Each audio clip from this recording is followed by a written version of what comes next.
సాయిరామ్. ఆంజనేయుని ఆనతి. శ్రీ ఆంజనేయ స్వామి వారి దివ్య సందేశము. అక్టోబర్ 19, 2015. ప్రశ్న: ప్రకృతిని పూజించుటలోని ఆంతర్యము ఏమిటి స్వామి? సమాధానము: ప్రకృతికి మానవునికి భేదం లేదు.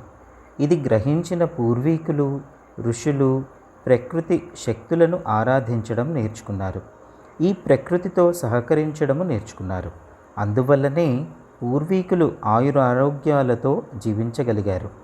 ప్రకృతియే ప్రత్యక్ష దైవం.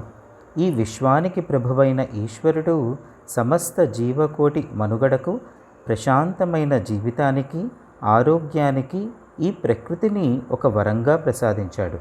ఈ ప్రకృతే సమస్త జీవకోటిని సంరక్షిస్తూ వస్తుంది.